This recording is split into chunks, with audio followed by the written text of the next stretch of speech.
क्या हो अगर आपके अस्तित्व से जुड़े सबसे बड़े सवालों का उत्तर मिल जाए? मैं कौन हूं और इस सृष्टि की रचना क्यों हुई? हजारों वर्ष पूर्व गहरे जंगलों में लीन होकर ध्यानस्थ ऋषियों ने इन रहस्यों को खोजा था। शायद आपने भी कभी रात के आकाश में टिमटिमाते तारों को निहारते हुए या सुबह की पहली किरण को महसूस करते हुए ये प्रश्न अपने मन में उठाया हो, मैं वास्तव में कौन हूं? इस विशाल ब्रह्मांड में मेरी क्या जगह है? क्या मेरे जीवन का कोई गहरा अर्थ है या हम केवल समय की धारा में बहते हुए रेत के कण मात्र हैं जिनकी कोई मंजिल नहीं, कोई मकसद नहीं? यकीन मानिए, ये प्रश्न केवल आपके नहीं हैं। ये मानवता के सबसे प्राचीन और गहनतम सवाल है। सदियों से महान दार्शनिकों, विचारकों, संतों और हम जैसे साधारण मनुष्यों ने इनके जवाबों को पाने का प्रयत्न किया है। हम कभी आधुनिक विज्ञान में उत्तर तलाशते हैं, कभी मनोविज्ञान की गहराई में झांकते हैं और कभी कभी जीवन की आपाधापी में इन प्रश्नों को अनदेखा कर देते हैं। परंतु ये प्रश्न हमारे भीतर, हमारी चेतना की गहराई में एक धीमी फुसफुसाहट की तरह सदैव विद्यमान रहते हैं, जो हमें अपनी वास्तविक पहचान खोजने के लिए प्रेरित करते रहते हैं। ये कोई साधारण कथा या मनगढ़ंत सिद्धांत नहीं है। ये श्वेताश्वतर उपनिषद के माध्यम से एक यात्रा है, एक प्राचीन और पवित्र ग्रंथ जो उन गहन सत्यों को उजागर करता है जिन्हें ऋषियों ने स्वयं को जानकर अनुभव किया था। इस वीडियो के अंत तक आप न केवल उनके उत्तरों को समझेंगे, बल्कि ये भी जानेंगे कि वे जवाब आज आपके जीवन में गहरा संतोष, अटूट शांति और एक स्पष्ट उद्देश्य कैसे ला सकते हैं। आज हम एक ऐसी आध्यात्मिक यात्रा पर निकलेंगे जहां इन रहस्यमयी प्रश्नों के उत्तर श्वेताश्वतर उपनिषद की विस्मयकारी और जीवन परिवर्तनकारी शिक्षाओं में छिपे हैं। कल्पना कीजिए एक घने और शांत जंगल की, जहां दुनिया का कोई शोर नहीं पहुंचता। वहां एक ऋषि अपनी आंखें बंद करके ध्यान की गहराइयों में डूबे हुए हैं और उनके मन में वही सवाल उठ रहा है जो आज आपके मन में है। इस सृष्टि का मूल कारण क्या है? आइए हम भी उन्हीं सवालों की खोज में चलें और जानें कि यह प्राचीन ज्ञान आज की आधुनिक, तनावपूर्ण और उलझी हुई जिंदगी में कैसे प्रकाश बन सकता है। श्वेताश्वतर उपनिषद, सृष्टि के कारण की खोज, ऋषियों के प्रश्न और उत्तर। हजारों साल पहले, जब आज की तरह शहरों की भीड़ और तकनीकी शोर नहीं था, भारत के पवित्र जंगलों में कुछ असाधारण व्यक्तित्व निवास करते थे। वे ऋषि थे, सत्य के अन्वेषक, जिनकी जिज्ञासा केवल बाहरी दुनिया तक सीमित नहीं थी। वे अपने भीतर और इस संपूर्ण ब्रह्मांड के सबसे मौलिक प्रश्नों के उत्तर खोज रहे थे। वे एकांत में प्रकृति की गोद में बैठकर अपनी चेतना को उच्चतम अवस्था तक ले जाते और विचार करते। ये संसार, ये ब्रह्मांड जो इतना जटिल और अद्भुत है, आखिर बना कैसे? इसका उद्गम क्या है? क्या ये महज एक संयोग है या इसके पीछे कोई गहरी योजना, कोई अदृश्य शक्ति कार्यरत है? श्वेताश्वतर उपनिषद की शुरुआत इन्हीं शक्तिशाली और गहन प्रश्नों से होती है। ये कोई सामान्य चर्चा नहीं, बल्कि ब्रह्मज्ञानियों की एक सभा है, जहां वे मिलकर अस्तित्व के सबसे बड़े रहस्य पर विचार कर रहे हैं। वे एक दूसरे से पूछते हैं, कारण ब्रह्मा कुतस्म जाता जीवाम केन क्वच संप्रतिष्ठा, अर्थात इस सृष्टि का कारण क्या है? क्या वह ब्रह्मा है? हम कहां से उत्पन्न हुए? हम किसके सहारे जीवित हैं? और अंत में हम कहां विलीन हो जाएंगे? वे यही नहीं रुकते। वे हर संभव कारण की एक सूची बनाकर उस पर गहन चिंतन करते हैं। वे प्रश्न करते हैं, क्या काल, समय इस दुनिया का कारण है? क्या सब कुछ समय के प्रवाह में स्वतः ही घटित हो रहा है, या फिर स्वभाव, चीजों की अपनी अंतर्निहित प्रकृति ही इसकी वजह है? जैसे अग्नि का स्वभाव जलाना है, क्या वैसे ही प्रकृति का स्वभाव संसार की रचना करना है? या ये सब नियति, किस्मत का खेल है जो पहले से निर्धारित है?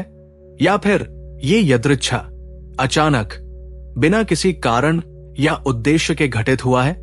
क्या पंच महाभूत, पृथ्वी, जल, अग्नि, वायु, आकाश स्वयं ही इस दुनिया के रचयिता है, या फिर पुरुष, हमारी आत्मा ही इन सब का केंद्र है? ये सवाल आज भी उतने ही प्रासंगिक है। आधुनिक विज्ञान भी इन्हीं प्रश्नों के अपने संस्करणों से जूझ रहा है। क्या ब्रह्मांड एक बिग बैंग का परिणाम है? क्या यह भौतिक नियमों का एक स्वचालित खेल है, या इसके पीछे कोई महान चेतना कार्यरत है? उन ऋषियों ने इन सभी संभावित कारणों पर गहराई से विचार किया, परंतु उन्हें किसी से भी संतोषजनक उत्तर नहीं मिला। उन्हें लगा कि ये सभी शक्तियां, समय, स्वभाव, नियति स्वयं किसी अन्य शक्ति के अधीन है। जब वे स्वयं स्वतंत्र नहीं, तो वे इस विशाल ब्रह्मांड का मूल कारण कैसे हो सकती हैं? जब तर्क और बौद्धिक विश्लेषण की सीमा समाप्त हो गई, तब उन्होंने वही किया जो उन्हें सबसे अच्छी तरह आता था। वे ध्यानियों की गहराइयों में उतर गए। उन्होंने अपने मन को शांत किया, अपनी इंद्रियों को बाहरी दुनिया से हटाकर अंदर की ओर मोड़ा। उन्होंने अपनी चेतना को एक बिंदु पर केंद्रित करके उस परम स्रोत से जुड़ने का प्रयत्न किया, जहां सभी प्रश्नों के उत्तर खामोशी में मिलते हैं। और उस गहन ध्यान की अवस्था में उन्हें सत्य का अनुभव हुआ। उन्होंने अपनी अंतरात्मा की आंखों से स्पष्ट रूप से देखा कि इस सृष्टि का वास्तविक कारण इनमें से कोई भी नहीं है। इसका कारण एक अद्वितीय, सर्वव्यापी, सबसे शक्तिशाली और चेतन शक्ति है। एक ऐसी दिव्य शक्ति जो समय, स्थान और कार्यकारण के नियमों से परे है। एक ऐसी ऊर्जा जो इस पूरे ब्रह्मांड को अपनी इच्छा से रचती है, उसे संचालित करती है और अंत में उसे स्वयं में ही समाहित कर लेती है। उन्होंने उस शक्ति को देव आत्मशक्ति कहा। वो शक्ति जो स्वयं ईश्वर की आत्मा से उत्पन्न होती है, उसी एक परम चेतना को उन्होंने ब्रह्मा या ईश्वर का नाम दिया। ये खोज केवल बाहरी दुनिया के बारे में नहीं थी, ये उनके अपने भीतर का भी सफर था। जब उन्होंने सृष्टि के स्रोत को खोजा, तो उन्हें अपने अस्तित्व का स्रोत भी मिल गया। मैं कौन हूं? इस सवाल का जवाब ये सृष्टि क्यों है के जवाब के साथ ही सामने आ गया। उन्हें समझ आया कि जिस प्रकार ये ब्रह्मांड उस परम चेतना से निर्मित है, उसी प्रकार वे स्वयं भी उसी चेतना का एक अभिन्न अंग है। आज भी जब हम जीवन के अर्थ और उद्देश्य को लेकर भ्रमित होते हैं, जब हमें लगता है कि हमारी जिंदगी दिशाहीन है, तो वही प्राचीन जिज्ञासा हमारे भीतर जागती है। हम पूछते हैं, मेरी जिंदगी का मकसद क्या है? मैं यहां क्यों हूं? श्वेताश्वतर उपनिषद हमें सिखाता है कि इन प्रश्नों के उत्तर बाहर नहीं, बल्कि हमारे भीतर हैं। उसी ध्यान और आत्मचिंतन के मार्ग पर चलकर, जिस पर चलकर उन ऋषियों ने परम सत्य को पाया था। ब्रह्मा, ईश्वर और माया, जादूगर का खेल और अद्वैत दृष्टिकोण। जब ऋषियों ने ध्यान में ये जान लिया कि सृष्टि का कारण एक परम चेतन शक्ति है, तो अगला सवाल था, उस शक्ति का स्वरूप क्या है? वो कार्य कैसे करती है? अगर वो एक है, तो ये दुनिया इतनी विविधतापूर्ण, इतनी भिन्न भिन्न क्यों दिखाई देती है? यहां श्वेताश्वतर उपनिषद एक अत्यंत अनूठा और गहरा सिद्धांत बताता है, जो वेदांत दर्शन की उच्चतम अवधारणाओं में से एक है। ये ईश्वर और माया की व्याख्या है। उपनिषद ईश्वर को माई कहता है, जिसका अर्थ है माया का स्वामी या महान जादूगर। अब यह समझना बहुत जरूरी है कि यहां माया का वास्तविक अर्थ क्या है। आमतौर पर हम माया को एक भ्रम या धोखा समझते हैं जो सच नहीं है, परंतु उपनिषद इसे एक भिन्न दृष्टिकोण से देखता है। माया यहां ईश्वर की अपनी रचनात्मक दिव्य शक्ति है। ये वो सामर्थ्य है जिसके माध्यम से एक ही अरूप अनंत ब्रह्मा स्वयं को इस भिन्न भिन्न रूपों, नामों और रंगों वाली दुनिया के रूप में प्रकट करता है। इसे समझने के लिए एक सुंदर उपमा की कल्पना करें। सोचिए, एक सफेद शुद्ध प्रकाश की किरण है। जब यह रोशनी एक प्रिज्म से गुजरती है, तो ये 7 अलग अलग रंगों के इंद्रधनुष में बिखर जाती है। क्या वे रंग झूठे हैं? नहीं, वे झूठे नहीं हैं, वे वास्तविक हैं। आप उन्हें देख सकते हैं, परंतु क्या वे सफेद रोशनी से अलग हैं? नहीं, वे उसी एक सफेद रोशनी की अभिव्यक्ति है। प्रिज्म के बिना वे रंग दिखाई नहीं देते। इस मिसाल में वो सफेद रोशनी ब्रह्मा है, परम एक अखंड सत्य। वो प्रिज्म माया है, ईश्वर की रचनात्मक शक्ति। और वो इंद्रधनुष ये जगत है जिसमें हमें अनगिनत नाम, रूप और विविधता दिखाई देती है। ईश्वर स्वयं उस महान जादूगर की भांति है जो माया के पर्दे का उपयोग करके ये सारा खेल, ये सारा ब्रह्मांड रचता है। वह इस खेल का हिस्सा भी है और इससे पूरी तरह से परे और स्वतंत्र भी है। जैसे एक जादूगर मंच पर कई प्रकार के भ्रम पैदा करता है, परंतु वो स्वयं जानता है कि असलियत क्या है और वो अपने ही जादू में नहीं फंसता। उसी तरह ईश्वर इस सृष्टि की रचना करता है, परंतु वह इसके सुख दुख, जन्म, मृत्यु और परिवर्तनों से अछूता रहता है। ये हमें अद्वैत वेदांत के दृष्टिकोण की ओर ले जाता है। अद्वैत का मतलब है दो नहीं। ये दर्शन कहता है कि अंतिम सत्य केवल एक है। हम सब, ये पूरी दुनिया, ये ग्रह, तारे, नदियां, पहाड़, जीव जंतु, सब कुछ उसी एक ब्रह्मा का विस्तार है, उसी की अभिव्यक्ति है। जैसे समुद्र और उसकी लहरें, लहरें देखने में समुद्र से अलग लगती है। वे उठती है, गिरती है, किनारे से टकराकर खत्म हो जाती है। उनका एक अलग नाम है, एक अलग रूप है, एक अलग जीवन काल है। परंतु क्या वे सच में समुद्र से अलग है?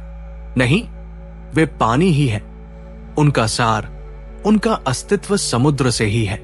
समुद्र के बिना लहर का कोई अस्तित्व नहीं हो सकता। ठीक इसी तरह हम सभी आत्माएं उस परम ब्रह्मा सागर की लहरें हैं। हमें लगता है कि हमारा एक अलग अस्तित्व है। मैं ये शरीर हूं, मैं ये मन हूं, मेरा ये परिवार है, मेरी ये सफलता या असफलता है। ये एहसास अविद्या या अज्ञान की वजह से होता है, जो माया का ही एक प्रभाव है।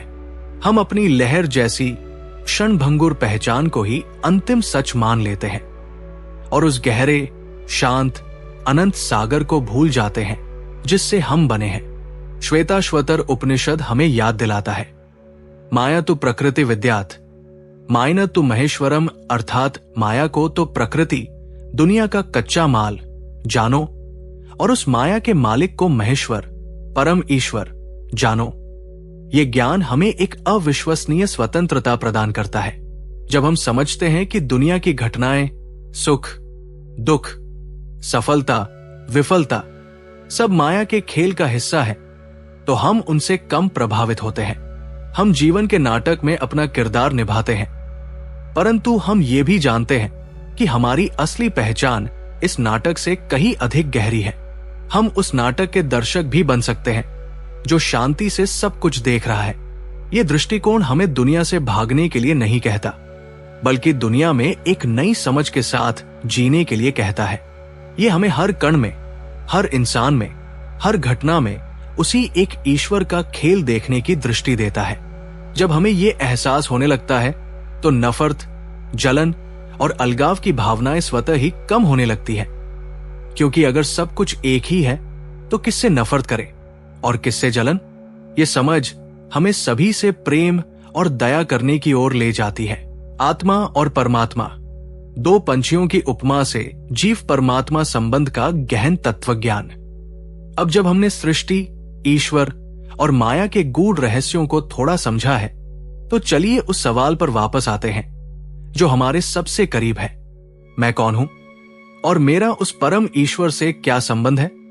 इस गहरे आध्यात्मिक सत्य को समझाने के लिए श्वेताश्वतर उपनिषद एक अविश्वसनीय रूप से खूबसूरत और हृदय स्पर्शी कथा का उपयोग करता है। दो पंछियों की उपमा। कल्पना कीजिए, एक बहुत बड़ा, हरा भरा, जीवन से भरपूर वृक्ष है। ये वृक्ष हमारा शरीर है, या आप कह सकते हैं कि ये पूरी दुनिया ही वो वृक्ष है। इस वृक्ष की डालियों पर एक दूसरे के निकट दो सुनहरे पंछी बैठे हैं। वे दिखने में बिल्कुल एक जैसे हैं, एक ही जैसे पंख, एक ही चमक, एक ही दिव्यता, परंतु उनका स्वभाव और उनके कर्म बिल्कुल अलग है। पहला पंछी जो नीचे की डाली पर बैठा है, बहुत बेचैन और व्यस्त है। उसकी नजर हमेशा बाहर की ओर है। वो लगातार पेड़ पर लगे फलों को चख रहा है। वो एक फल की ओर लपकता है, उसे खाता है और उसे वो बहुत मीठा लगता है। वो खुशी से भर जाता है। फिर वो दूसरे फल को चखता है और वो बेहद कड़वा निकलता है। वो दुख, निराशा और पीड़ा से भर जाता है। उसकी पूरी जिंदगी इसी दौड़ में बीत रही है। मीठे फलों, सुख, सफलता, प्रशंसा, सांसारिक सुख की तलाश करना और कड़वे फलों, दुख, असफलता, आलोचना, पीड़ा से बचने की कोशिश करना। ये पंछी पूरी तरह से अपने कर्मों और उनके परिणामों में डूबा हुआ है। वो भूल गया है कि वो कौन है, उसकी वास्तविक प्रकृति क्या है। वो बस एक भोक्ता है जो लगातार अनुभव कर रहा है, कभी हंस रहा है, कभी रो रहा है। ये पहला पंछी हमारी जीवात्मा है, हमारी व्यक्तिगत आत्मा, हमारा अहंकार, वो मैं जिसे हम अपनी रोजमर्रा की जिंदगी में जानते हैं। हम भी उसी पंछी की तरह जिंदगी के मीठे और कड़वे फल चखते रहते हैं। हम सफलता मिलने पर गर्व से फूल जाते हैं और असफलता मिलने पर निराशा में डूब जाते हैं। हम प्रशंसा सुनकर खुश होते हैं और आलोचना सुनकर दुखी। हमारा पूरा ध्यान बाहरी दुनिया और उसके अनुभवों पर लगा रहता है। अब अपनी नजर उसी पेड़ की ऊपरी डाली पर ले जाइए। वहां दूसरा पंछी बैठा है। वो भी बिल्कुल पहले पंछी जैसा ही दिखता है, परंतु वो पूरी तरह से शांत, स्थिर और सुदृढ़ है। वो किसी फल को नहीं चख रहा, वो बस देख रहा है। नीचे वाले पंछी की हरकतों को, उसकी खुशी को, उसके दुख को, उसकी छटपटाहट को, परंतु वो इससे बिल्कुल भी प्रभावित नहीं होता। वो बस एक गवाह है, एक खामोश दर्शक। उसकी उपस्थिति में एक गहरी शांति, एक असीम दया और एक संभाव है। वो जानता है कि ये सब एक खेल है, एक लीला है। ये दूसरा पंछी परमात्मा है, ईश्वर, ब्रह्मा, हमारी अपनी सबसे ऊंची चेतना, जो हमारे अंदर ही एक गवाह के रूप में मौजूद है।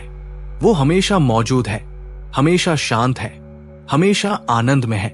वो हमारे हर सुख दुख का गवाह है, परंतु वो उनमें शामिल नहीं होता। ठीक वैसे ही जैसे आकाश बादलों के आने जाने से प्रभावित नहीं होता। कहानी का सबसे भावुक मोड़ अब आता है। नीचे वाला पंछी यानी हमारी आत्मा जन्मों जन्मों से इन मीठे और कड़वे फलों को खाकर थक चुका है। उसे समझ आने लगता है कि मीठे फल का सुख पल भर का है और उसके पीछे हमेशा कड़वे फल का डर लगा रहता है। वो गहरी निराशा और दुख में डूब जाता है। उस दर्द के पल में वो अचानक अपनी नजर ऊपर उठाता है और पहली बार वो उस दूसरे शांत, चमकीले पंछी को देखता है जो हमेशा से वही था, बस उसने कभी ध्यान ही नहीं दिया था।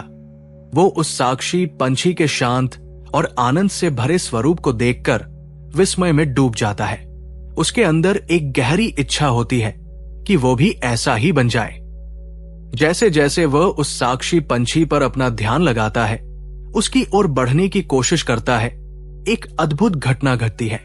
उसे धीरे धीरे ये एहसास होने लगता है कि वो उस दूसरे पंछी से अलग है ही नहीं। उसकी अपनी चमक, अपने पंख, अपना रूप बिल्कुल वैसा ही है। जो शांति और आनंद वो बाहर खोज रहा था, वो तो उसकी अपनी ही प्रकृति है। और अंत में एक दिव्य पल में वो पूरी तरह से उस साक्षी पंछी में विलीन हो जाता है। उसकी अलग पहचान, उसका भोगने का भाव, उसका सुख दुख सब कुछ मिट जाता है। उसे अपनी असली पहचान का एहसास होता है। अहं ब्रह्मास्मि, मैं ही ब्रह्मा हूं।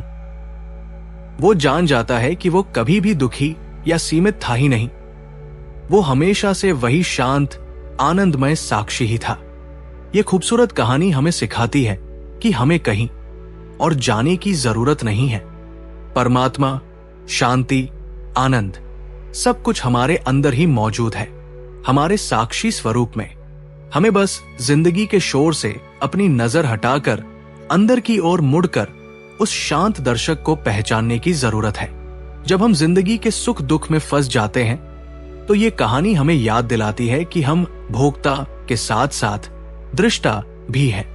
ये हमें एक कदम पीछे हटने और अपनी ही जिंदगी के नाटक को शांति से देखने की शक्ति देती है।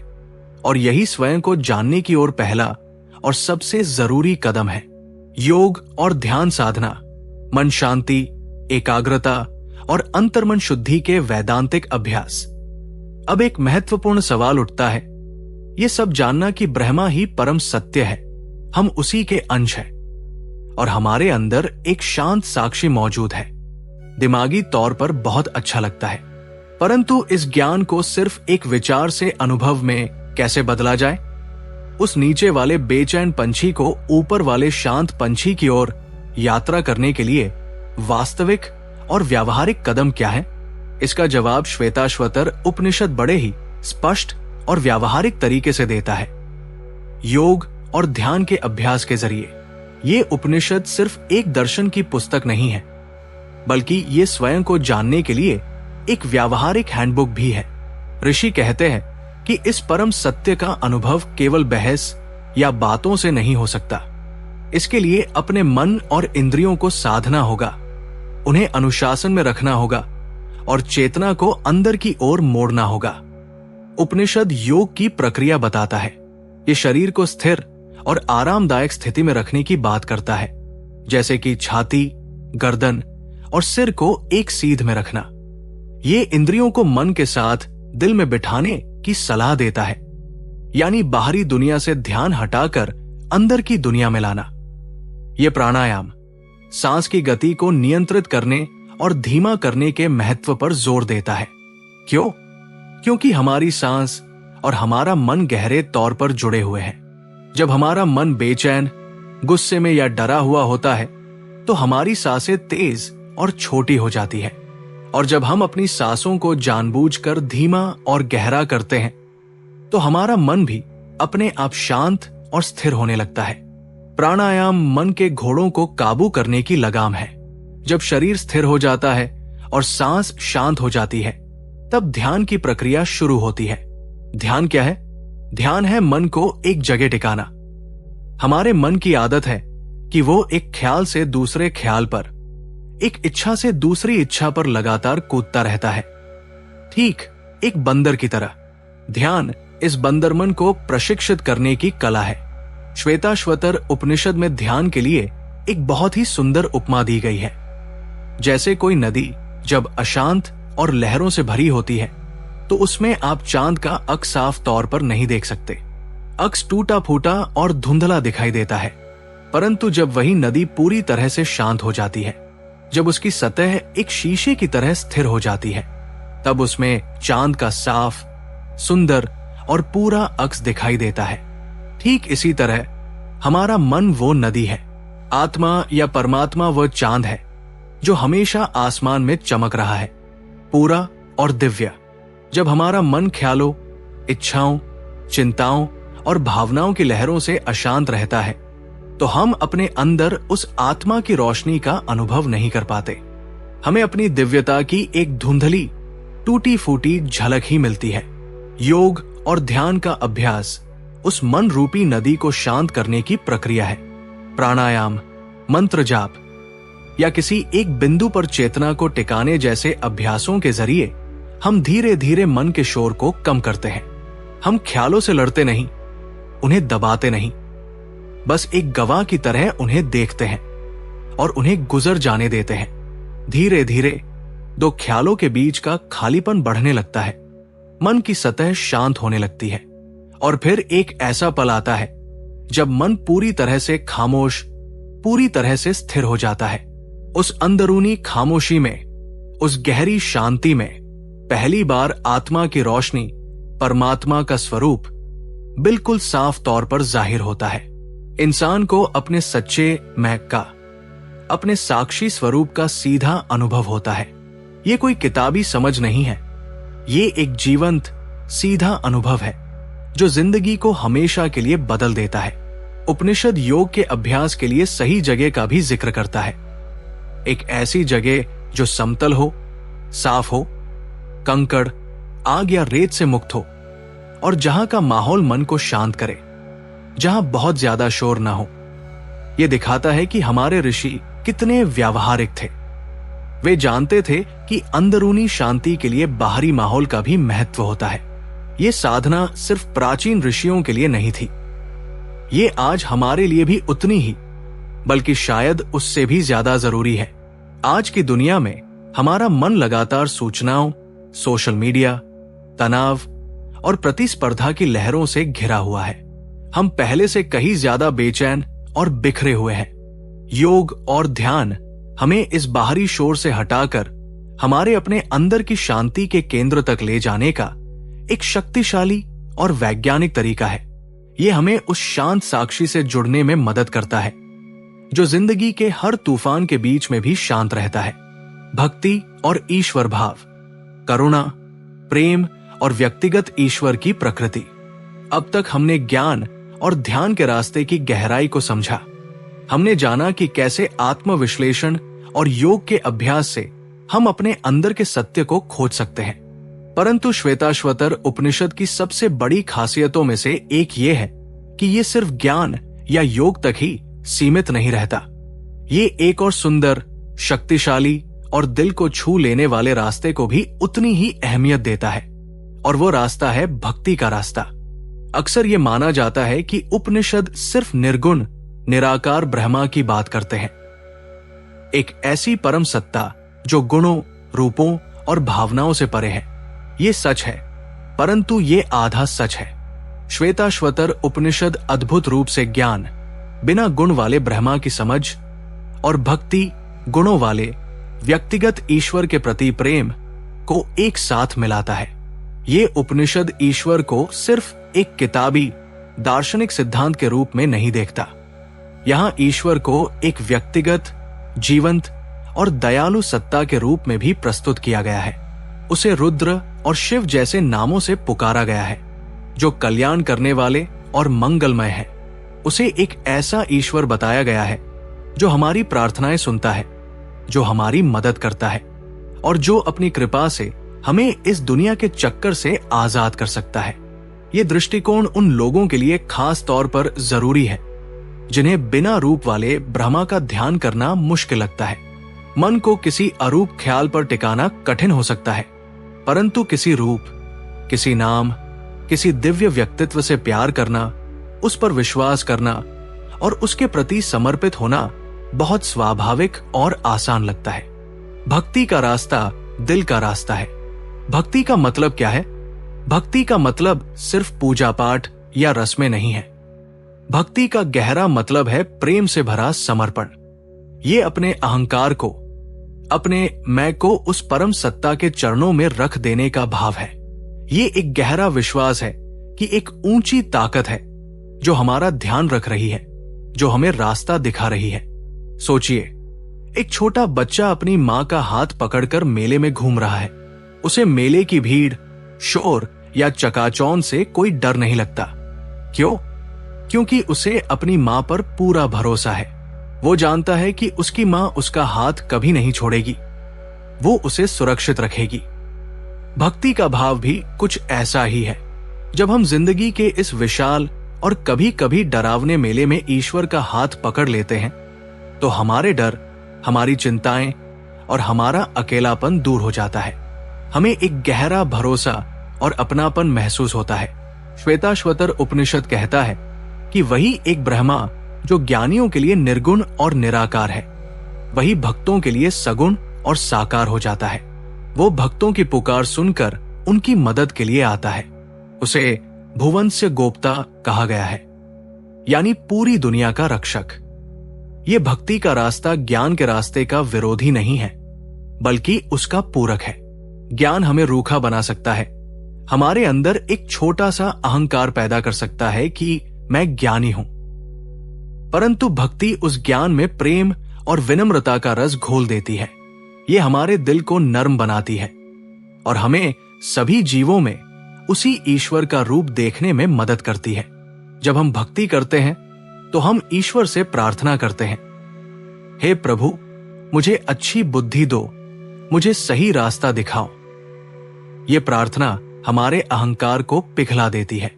हम ये मानते हैं कि हम सब कुछ नहीं जानते, हमें मार्गदर्शन की जरूरत है। और जब अहंकार पिघलता है तभी सच्चा ज्ञान उभरता है। इस उपनिषद में ईश्वर को करुणामय यानी करुणा से भरा हुआ बताया गया है। वो एक कठोर न्यायाधीश नहीं है जो हमारे कर्मों का हिसाब रखता है, बल्कि एक प्यार करने वाले पिता या माता की तरह है जो हमारे भटकने पर भी हमें वापस अपनी गोद में लेने के लिए तैयार है। ये समझ हमें अपराध बोध और डर से आजाद करती है और हमें ईश्वर के साथ एक प्यार भरा व्यक्तिगत रिश्ता बनाने के लिए प्रेरित करती है। इसलिए श्वेताश्वतर उपनिषद हमें एक पूरा रास्ता दिखाता है। ये हमें अपने दिमाग का इस्तेमाल करके ज्ञान पाने के लिए कहता है, अपने मन को साधने के लिए ध्यान करने के लिए कहता है और अपने दिल को खोलने के लिए भक्ति करने के लिए कहता है। ये सिर, मन और दिल का एक सुंदर संगम है जो हर तरह के साधक को अपनी ओर खींचता है और उसे अपनी प्रकृति के अनुसार आध्यात्मिक रास्ते पर आगे बढ़ने में मदद करता है। मोक्ष और गुरु तत्व, जन्म मरण से पार जाने का मार्ग और गुरु की अनिवार्यता। अब हम अपने सफर के उस पड़ाव पर पहुंच गए हैं जहां हम अंतिम मंजिल की बात करेंगे, मुक्ति या मोक्ष। उपनिषदों के अनुसार इंसान की जिंदगी का परम मकसद सिर्फ सांसारिक सुख भोगना या सफलता पाना नहीं है। इसका आखिरी लक्ष्य जन्म और मृत्यु के इस कभी न खत्म होने वाले चक्र से आजाद हो जाना है। परंतु ये जन्म मृत्यु का चक्र है क्या? ये उस पहले पंछी की कहानी की तरह है जो बार बार मीठे और कड़वे फल खाने के लिए एक डाल से दूसरी डाल पर फदकता रहता है, जब तक आत्मा अपनी पहचान इस शरीर और मन से जोड़कर रखती है और कर्मों के फल सुख दुख में उलझी रहती है, तब तक वो इस चक्र में फंसी रहती है। मृत्यु के बाद उसके कर्म और इच्छाएं उसे एक नए शरीर में खींच लाती है और ये सिलसिला चलता रहता है। मुक्ति का मतलब है इस खेल को समझ जाना और इससे बाहर निकल जाना। इसका मतलब है अपनी सच्ची पहचान को जानना कि मैं ये शरीर या मन नहीं, बल्कि वो शांत साक्षी आत्मा हूं जो जन्म और मृत्यु से परे है। जब ये आत्मज्ञान हो जाता है तो कर्म और उनके फल हमें बांध नहीं पाते। हम उस दूसरे पंछी की तरह हो जाते हैं जो शांति से सब कुछ देखता है पर किसी चीज में शामिल नहीं होता। यही अवस्था मुक्ति है। परंतु ये ज्ञान, ये मुक्ति क्या सिर्फ किताबें पढ़ने या व्याख्यान सुनने से मिल सकती है? श्वेताश्वतर उपनिषद और असल में पूरी वैदिक परंपरा एक स्वर में कहती है, नहीं, इस गहरे और रहस्यमयी सफर पर एक मार्गदर्शक की जरूरत होती है और वो मार्गदर्शक है गुरु। गुरु का महत्व उपनिषदों में सबसे ऊपर बताया गया है। गुरु कोई साधारण शिक्षक नहीं है जो आपको सिर्फ जानकारी देता है। गुरु वह है जिसने स्वयं उस रास्ते पर सफर किया है, जिसने स्वयं सत्य को अनुभव किया है और जो अब अपनी कृपा से दूसरों को भी उस रास्ते पर ले जाने की योग्यता रखता है। गुरु की भूमिका को समझने के लिए एक उपमा की कल्पना करें। आप एक घने अंधेरे जंगल में खो गए हैं। आपके पास जंगल का एक नक्शा, शास्त्र तो है, परंतु आपको ये नहीं पता कि नक्शे को कैसे पढ़ना है या आप उस नक्शे पर अभी कहाँ हैं। आप उलझन में हैं, डरे हुए हैं और दिशाहीन हैं। तभी आपको एक इंसान मिलता है जो उस जंगल के हर रास्ते को जानता है, क्योंकि वो खुद कई बार उससे गुजर चुका है। वो आपका हाथ पकड़ता है और आपको सुरक्षित रूप से जंगल से बाहर निकाल लाता है। वही इंसान गुरु है। शास्त्र हमें रास्ता बता सकते हैं, परंतु गुरु हमें उस रास्ते पर चलना सिखाता है। गुरु वह दिया है जो हमारे अंदर अज्ञान के अंधेरे को मिटाकर ज्ञान की रोशनी फैलाता है। वे सिर्फ शब्द नहीं देते, वे अपनी ऊर्जा, अपनी चेतना का एक हिस्सा शिष्य को देते हैं, जिसे शक्तिपात कहा जाता है। श्वेताश्वतर उपनिषद के अंत में साफ तौर पर कहा गया है कि यह परम रहस्यमय ज्ञान उसे ही मिलता है जिसकी ईश्वर में परम भक्ति है, और जैसी ईश्वर में है वैसी ही अपने गुरु में भी भक्ति है। ये गुरु के प्रति समर्पण और श्रद्धा के महत्व को दिखाता है। गुरु के प्रति श्रद्धा का मतलब अंध भक्ति नहीं है, बल्कि एक गहरा विश्वास है कि वे हमारा भला चाहते हैं और हमें सही दिशा में ले जाएंगे। जब शिष्य पूरी श्रद्धा और समर्पण के साथ गुरु के पास जाता है, तभी गुरु का ज्ञान शिष्य के दिल में उतर पाता है। गुरु हमारे अहंकार पर सबसे बड़ी चोट करते हैं। वे हमारी मान्यताओं, हमारे पूर्वाग्रहों और हमारी सीमित पहचान को चुनौती देते हैं। वे हमें हमारे कंफर्ट जोन से बाहर निकालते हैं। ये प्रक्रिया कभी कभी दर्दनाक हो सकती है, परंतु ये जरूरी है। ठीक वैसे ही जैसे एक मूर्तिकार सुंदर मूर्ति बनाने के लिए पत्थर पर चोट करता है। बिना गुरु के ये गहरा सफर बहुत मुश्किल और जोखिम भरा हो सकता है। हम शास्त्रों का गलत मतलब निकाल सकते हैं, हम अपने अहंकार के जाल में फंस सकते हैं, या हम थोड़े से आध्यात्मिक अनुभव को ही आखिरी सच मानकर अटक सकते हैं।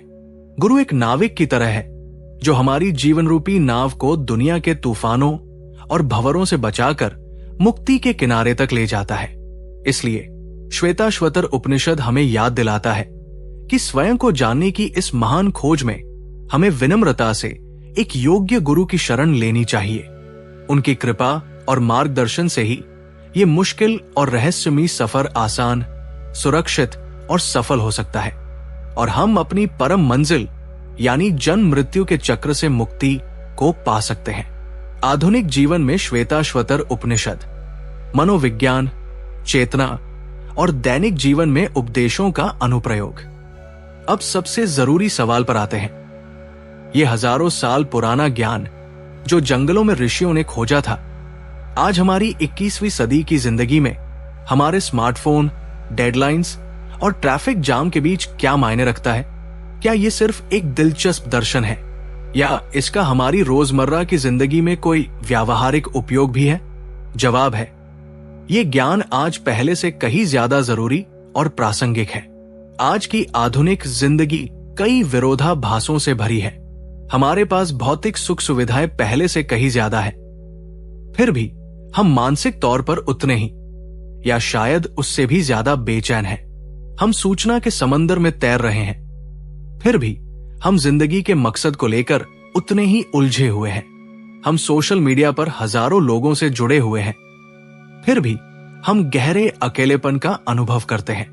आधुनिक जीवन की ये आम परेशानियां हैं: उद्देश्य की कमी, लगातार तनाव और चिंता, रिश्तों में खोखलापन और एक अंदरूनी डर व असुरक्षा की भावना।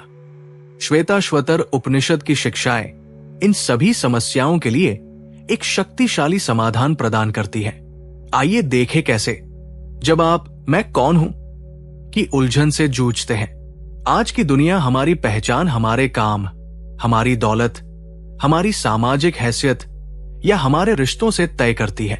जब इनमें से कोई भी चीज बदलती है, नौकरी चली जाती है, रिश्ता टूट जाता है, पैसा खत्म हो जाता है, तो हमारा पूरा अस्तित्व हिल जाता है। हमें लगता है कि हम कुछ भी नहीं हैं। उपनिषद का समाधान, उपनिषद हमें सिखाता है कि हमारी असली पहचान इन बाहरी चीजों से नहीं बनती। आप अपनी नौकरी नहीं है, आप अपना बैंक बैलेंस नहीं है, आप अपनी सोशल मीडिया प्रोफाइल नहीं है। आप वो शांत, कभी न मिटने वाली दिव्य आत्मा है जो इन सब बदलावों की गवाह है। ये ज्ञान हमें एक अटूट अंदरूनी ताकत और आत्मविश्वास देता है। बाहरी हालात चाहे कैसे भी हो, हमारा असली अस्तित्व सुरक्षित रहता है। ये हमें उद्देश्य की एक गहरी भावना देता है, जो बाहरी सफलता पाने से कहीं बढ़कर अपने सच्चे स्वरूप को जानना है। जब आप तनाव, चिंता और असफलता के डर से घिरे हों, हमारा ज्यादातर तनाव और चिंता भविष्य की अनिश्चितता और असफल होने के डर से आता है। हम लगातार जिंदगी के कड़वे फलों से बचने और मीठे फलों को पकड़ने की कोशिश में लगे रहते हैं। उपनिषद का समाधान, दो पंछियों की कहानी, हमें याद दिलाती है कि हम सिर्फ भोगने वाले ही नहीं, देखने वाले भी हैं। जब हम साक्षी भाव का अभ्यास करते हैं, तो हम अपने विचारों और भावनाओं से एक स्वस्थ दूरी बना पाते हैं। हम तनाव को महसूस कर सकते हैं, परंतु हम तनाव बन नहीं जाते। माया का सिद्धांत हमें सिखाता है कि सुख और दुख जिंदगी के खेल का हिस्सा है। वे आते और जाते रहते हैं। ये समझ हमें जिंदगी के उतार चढ़ाव को ज्यादा शांति से स्वीकार करने में मदद करती है, जिससे हमारा तनाव और चिंता का स्तर नाटकीय रूप से कम हो जाता है। जब आप मानसिक शोर और एकाग्रता की कमी महसूस करते हैं, आज के दौर ने हमारे मन को बहुत ज्यादा उत्तेजित और बिखरा हुआ बना दिया है। हमारा ध्यान कुछ सेकंड से ज्यादा किसी एक चीज पर नहीं टिकता। इससे हमारी उत्पादकता, हमारी रचनात्मकता और हमारी मानसिक शांति पर असर पड़ता है। उपनिषद का समाधान उपनिषद योग और ध्यान का व्यावहारिक रास्ता सुझाता है। हर दिन कुछ मिनटों के लिए भी ध्यान का अभ्यास, चाहे वो अपनी सांसों पर ध्यान लगाना हो या किसी मंत्र का जाप करना हो, हमारे मन को शांत करने और हमारी एकाग्रता की शक्ति को बढ़ाने में मदद कर सकता है। यह हमारे बिखरे हुए मन को वापस केंद्र में लाता है, जिससे हमें जिंदगी के हर क्षेत्र में स्पष्टता और प्रभावशीलता के साथ कार्य करने में मदद मिलती है। जब आप अकेलापन महसूस करते हैं और रिश्तों में गहराई की कमी पाते हैं, अक्सर हमारे रिश्ते सतही और लेन देन पर आधारित होते हैं। हम दूसरों को अपनी जरूरतों को पूरा करने के एक साधन के रूप में देखते हैं, जिससे गहरे संबंध नहीं बन पाते। उपनिषद का समाधान भक्ति और अद्वैत का दृष्टिकोण हमें सिखाता है कि सभी जीव उसी एक दिव्य चेतना के हिस्से हैं। जब हम हर इंसान में उसी ईश्वर का रूप देखना शुरू करते हैं, तो हमारे रिश्तों में एक नई गहराई और सम्मान आता है। नफरत, जलन और प्रतिस्पर्धा की जगह दया, प्रेम और सहयोग ले लेते हैं। हम समझते हैं कि हम सब एक ही नाव में सवार हैं, एक दूसरे से गहराई से जुड़े हुए हैं। ये एहसास अकेलेपन की भावना को जड़ से मिटा देता है। जब आप जिंदगी में दिशाहीन महसूस करते हैं, कई बार हमें पता नहीं होता कि हमें जिंदगी में किस दिशा में जाना चाहिए। हम दूसरों की उम्मीदों या सामाजिक दबावों के अनुसार फैसले लेते हैं, जिससे बाद में हमें असंतोष महसूस होता है। उपनिषद का समाधान उपनिषद हमें एक गुरु का मार्गदर्शन लेने की सलाह देता है। आज के समय में गुरु कोई आध्यात्मिक गुरु, एक मार्गदर्शक, मेंटोर, एक शिक्षक या कोई भी ऐसा समझदार इंसान हो सकता है जो हमें अपने अंदर की आवाज सुनने और अपने सच्चे जुनून और उद्देश्य को पहचानने में मदद कर सके। गुरु का मार्गदर्शन हमें जिंदगी की उलझनों से निकालकर स्पष्टता और सही दिशा की ओर ले जाता है। संक्षेप में, श्वेताश्वतर उपनिषद सिर्फ एक प्राचीन ग्रंथ नहीं है, बल्कि ये आज की जिंदगी के लिए एक व्यावहारिक, मनोवैज्ञानिक और आध्यात्मिक गाइड बुक है। यह हमें सिखाता है कि सच्ची खुशी, शांति और उद्देश्य बाहरी दुनिया में नहीं, बल्कि हमारे अपने भीतर का सफर करने से मिलते हैं। श्वेताश्वतर उपनिषद ऐतिहासिक पृष्ठभूमि और खासियत। किसी भी महान रचना की पूरी तरह से सराहना करने के लिए उसके संदर्भ और उसकी अनूठी विशेषताओं को समझना जरूरी है। तो आइए संक्षेप में श्वेताश्वतर उपनिषद के ऐतिहासिक और दार्शनिक महत्व पर एक नजर डालें। ऐतिहासिक पृष्ठभूमि। श्वेताश्वतर उपनिषद कृष्ण यजुर्वेद की 33वीं शाखा से जुड़ा है। इसका नाम इसके उपदेशक श्वेताश्वतर ऋषि के नाम पर रखा गया है। श्वेताश्वतर का शाब्दिक अर्थ है जिसके इंद्रिय रूपी घोड़े सफेद या शुद्ध हों, जो उनके आत्मनियंत्रण और शुद्ध चेतना को दर्शाता है। समय के हिसाब से इसे बाद के उपनिषदों में से एक माना जाता है, जिसकी रचना शायद ईसा पूर्व 6ठी से 4थी शताब्दी के बीच हुई थी। ये वो दौर था जब भारत में अलग अलग दार्शनिक विचारधाराएं विकसित हो रही थी, और ये उपनिषद उन विचारधाराओं के एक सुंदर तालमेल को प्रदर्शित करता है। अनोखी विशेषताएं और दार्शनिक तालमेल। श्वेताश्वतर उपनिषद को वेदांत साहित्य में एक बहुत ही खास और जरूरी जगह मिली है, और इसका कारण है इसका अद्भुत तालमेल वाला दृष्टिकोण। ये अलग अलग दार्शनिक धाराओं को एक दूसरे के विपरीत खड़ा नहीं करता, बल्कि उन्हें एक ही परम सत्य तक पहुंचने के अलग अलग रास्तों के रूप में एक साथ पिरोता है। निर्गुण और सगुण ब्रह्मा का संगम, जैसा कि हमने पहले बात की। इस उपनिषद की सबसे बड़ी खासियत यह है कि ये ईश्वर के व्यक्तिगत सगुण और निराकार निर्गुण दोनों स्वरूपों में तालमेल बिठाता है। जहां कई उपनिषद मुख्य रूप से निर्गुण ब्रह्मा पर ध्यान केंद्रित करते हैं, वही श्वेताश्वतर उपनिषद बराबर रूप से रुद्रशिव के रूप में एक व्यक्तिगत दयालु ईश्वर की भक्ति पर भी जोर देता है। यह ज्ञान और भक्ति के बीच एक पुल बनाता है, जिससे ये अलग अलग आध्यात्मिक रुचि वाले साधकों के लिए आसान हो जाता है। वेदांत, सांख्य और योग का मिश्रण, ये उपनिषद अलग अलग भारतीय दर्शनों के तत्वों को खूबसूरती से एक साथ मिलाता है। वेदांत, इसका मूल ढांचा अद्वैत वेदांत का है, जो आत्मा और ब्रह्मा की अंतिम एकता की घोषणा करता है। सांख्य, ये सांख्य दर्शन से पुरुष, चेतना और प्रकृति, पदार्थ के कॉन्सेप्ट्स को लेता है, परंतु सांख्य के विपरीत, जहां पुरुष और प्रकृति दो स्वतंत्र सत्य है, यहां उपनिषद प्रकृति या माया को परमात्मा के अधीन और उसकी शक्ति के रूप में स्थापित करता है। योग ये सिर्फ थ्योरी नहीं है, बल्कि ये योग और ध्यान की व्यावहारिक तकनीकों का साफ तौर पर उल्लेख करने वाले शुरुआती उपनिषदों में से एक है, जिन्हें आत्म साक्षात्कार के साधन के रूप में बताया गया है। माया का स्पष्ट कॉन्सेप्ट, हालांकि माया का कॉन्सेप्ट दूसरे उपनिषदों में भी मौजूद है। श्वेताश्वतर उपनिषद इसे बहुत साफ तौर पर परिभाषित करता है। ये ईश्वर को माई या माया के स्वामी के रूप में प्रस्तुत करता है, जो इस कॉन्सेप्ट को एक बहुत ही शक्तिशाली और समझने योग्य रूप देता है। इन विशेषताओं की वजह से श्वेताश्वतर उपनिषद को अक्सर शैव धर्म का उपनिषद या भक्तिपूर्ण वेदांत का एक प्रमुख ग्रंथ माना जाता है। यह दिखाता है कि भारतीय अध्यात्म की परंपरा कितनी जीवंत और सबको साथ लेकर चलने वाली रही है। ये कठोर सिद्धांतों में बंधी नहीं थी, बल्कि ये सत्य की खोज में अलग अलग दृष्टिकोणों को अपनाने और उन्हें एक ऊंची एकता में मिलाने के लिए हमेशा तैयार थी। ये उपनिषद एक सबूत है कि परम सत्य एक है, लेकिन उस तक पहुंचने के रास्ते अनेक हो सकते हैं, चाहे वो ज्ञान का रास्ता हो, भक्ति का रास्ता हो या ध्यान का रास्ता हो। यह हमें सिखाता है कि हमें दूसरे के रास्ते का सम्मान करना चाहिए, क्योंकि आखिरकार सभी नदियां एक ही समंदर में जाकर मिलती है। सार संक्षेप, 7 वेदांत सत्य और मानव चेतना के अंतिम रहस्य। तो हम अपने इस लंबे और गहरे सफर के अंत में आ गए हैं।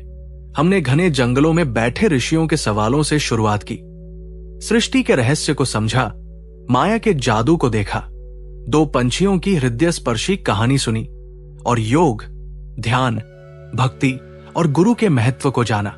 हम एक सवाल के साथ चले थे, मैं कौन हूं और ये सृष्टि क्यों है? श्वेताश्वतर उपनिषद हमें एक गूंजता हुआ, स्पष्ट और जीवन बदल देने वाला जवाब देता है। ये सृष्टि उस एक अनंत दयालु ईश्वर का खेल है। उसकी रचनात्मक शक्ति माया की एक सुंदर अभिव्यक्ति है। ये अचानक नहीं है, ये बेमतलब नहीं है, ये उसी की शान का उत्सव है। और आप कौन हैं? आप इस ब्रह्मांड के नाटक में खोए हुए एक साधारण दर्शक नहीं हैं। आप कड़वे फल खाने के लिए मजबूर एक लाचार पंछी नहीं हैं। आप तनाव, चिंता और उलझन का एक पुलिंदा नहीं है। आपकी असली पहचान उस दूसरे शांत, मजबूत, सुनहरे पंछी की है। आप वो साक्षी आत्मा है जो जन्म और मृत्यु से परे है, सुख और दुख से अछूती है और जिसका स्वभाव ही शांति, आनंद और प्रेम है। आप उस परम ब्रह्मा से अलग नहीं हैं। आप उसी के एक अटूट हिस्से हैं। आप लहर है, परंतु आपका सार वही समंदर है। ये सिर्फ एक सुंदर ख्याल नहीं है, ये आपके अस्तित्व का परम सत्य है जो खोजे जाने का इंतजार कर रहा है। तो क्या आप अपना अंदरूनी सफर शुरू करने के लिए तैयार हैं? ये उपनिषद हमें सिर्फ जानकारी देकर नहीं छोड़ता, ये हमें एक बुलावा देता है, एक न्योता देता है। ये हमें अपनी जिंदगी को एक प्रयोगशाला बनाने के लिए कहता है, जहां हम इन सच्चाइयों का प्रयोग और अनुभव कर सकते हैं। जब अगली बार जिंदगी का शोर आप पर हावी होने लगे, तो कुछ पल के लिए रुकें, अपनी आंखें बंद करें, अपनी सांस को महसूस करें और अपने अंदर उस शांत गवाह को खोजने की कोशिश करें जो सब कुछ देख रहा है। जब आप दूसरों से बात करें, तो उनके बाहरी व्यक्तित्व के परे देखने की कोशिश करें और उनके अंदर भी उसी दिव्य चिंगारी को पहचानने की कोशिश करें। जब आप प्रकृति को देखें, तो उसे सिर्फ एक भौतिक चीज के रूप में न देखें, उसमें उस महान कलाकार की कलाकृति को देखें, उस माई के जादू को देखें। यह सफर एक दिन का नहीं है, ये जिंदगी भर का अभ्यास है। इसमें धैर्य, अभ्यास और श्रद्धा की जरूरत होगी, परंतु ये इंसान की जिंदगी का सबसे सार्थक, सबसे फायदेमंद सफर है। याद रखिए, आप सिर्फ इस संसार के यात्री नहीं, बल्कि स्वयं ब्रह्मा के अंश है। अपने भीतर झांकिए, सवाल कीजिए, अभ्यास कीजिए, क्योंकि जवाब आपके अंदर ही छुपा है। अगर इस सफर ने आपके दिल को छुआ है, अगर इसने आपके अंदर सच की एक छोटी सी भी चिंगारी जलाई है, तो इस ज्ञान की रोशनी को फैलाने में हमारी मदद करें। इस वीडियो को लाइक करें, इसे अपने दोस्तों और परिवार के साथ शेयर करें जिन्हें इसकी जरूरत हो सकती है। और ऐसी ही गहरी और सार्थक सामग्री के लिए हमारे चैनल को सब्सक्राइब करना न भूलें और कमेंट्स में हमें बताएं, इस पूरी चर्चा में कौन सी एक बात आपको सबसे ज्यादा पसंद आई? क्या आपका भी कोई ऐसा सवाल है जिसका जवाब आप खोज रहे हैं? हमें आपके विचार पढ़कर खुशी होगी। जब भी जिंदगी में उलझन, तनाव या अकेलापन महसूस हो, जब भी आप अपनी कीमत या अपने मकसद पर सवाल उठाएं, तो श्वेताश्वतर उपनिषद की इस गूंजती हुई आवाज को याद रखें। तुम अकेले नहीं हो। तुम्हारे अंदर ही वो अनंत शक्ति, शाश्वत शांति और असीम प्रेम का सागर लहरा रहा है। बाहर खोजना बंद करो और अपने भीतर उतरना सीखो। अपनी असली शान को पहचानो। यही है सच्ची आजादी, यही है सच्ची मुक्ति और यही है जिंदगी का परम मकसद। इस ज्ञान को सिर्फ सुने नहीं, बल्कि इसे जिए, क्योंकि सच्चा बदलाव सुनने से नहीं, जीने से आता है। और यही आत्मा का सबसे बड़ा और सबसे सुंदर सफर है। धन्यवाद।